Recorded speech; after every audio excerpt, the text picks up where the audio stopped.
Why I personally have a difficult time convincing myself that the resurrection was a deception or a delusion. For centuries, the claim that a man named Jesus, publicly executed and laid in a tomb, rose from the dead 3 days later, has stood as a cornerstone of messianic faith. To many outside this tradition, it can seem like an outlandish proposition, easily dismissed as myth, delusion, or outright lie. Yet upon closer examination, the reasons for this claim's enduring power and the difficulty in simply writing it off becomes surprisingly compelling.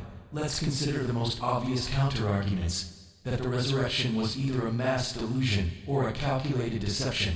Both of these face significant hurdles when confronted with a historical context. Imagine a widespread delusion gripping a group of people. How easily could such a shared hallucination be dispelled? In the first century, Judea was under Roman rule, and the Jewish religious authorities held considerable power.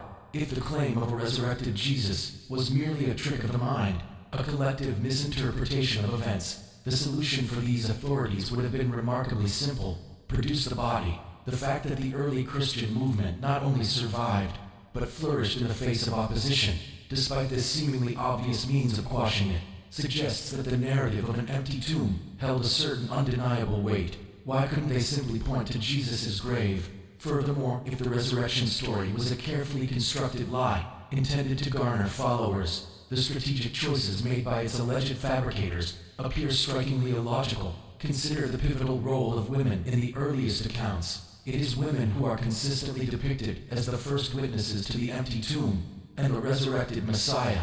In the deeply patriarchal society of that era, the testimony of women was often considered less reliable than that of men. If the goal was to create a believable and persuasive narrative, why would the authors deliberately place less credible witnesses at the very heart of their story?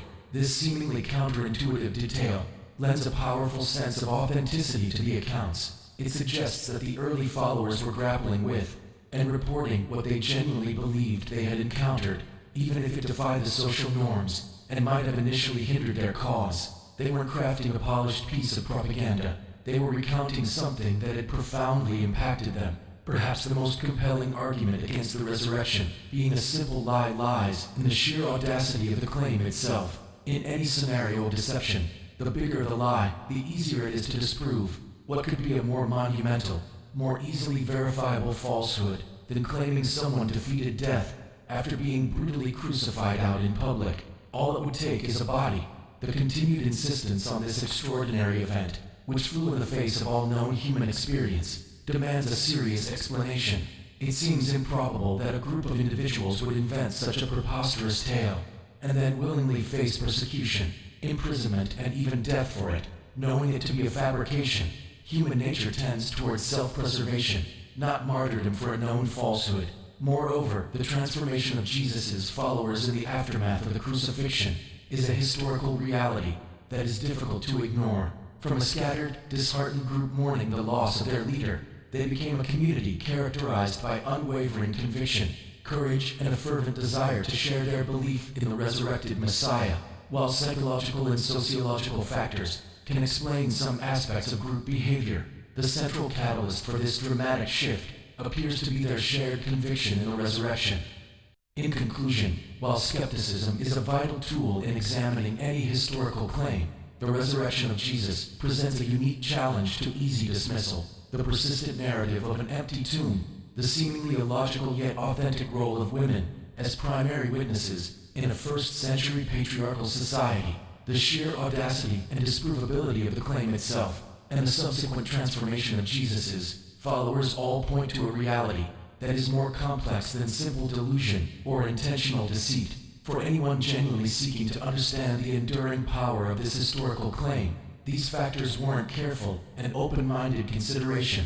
The question then becomes not just can we disprove it, but what if, against all conventional expectations, there is more to this ancient story than meets the initially skeptical eye?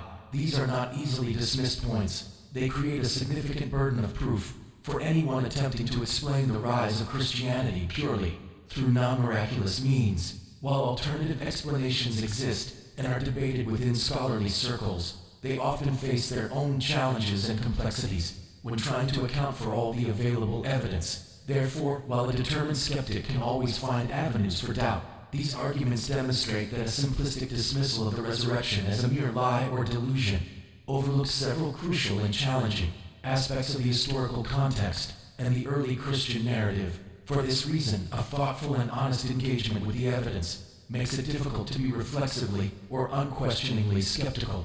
If it is true, then that suggests everything Jesus said was also true. Judge not lest you be judged. Matthew 7:1. Love your neighbor. Matthew 22:39. Love your enemies. Matthew 5:44.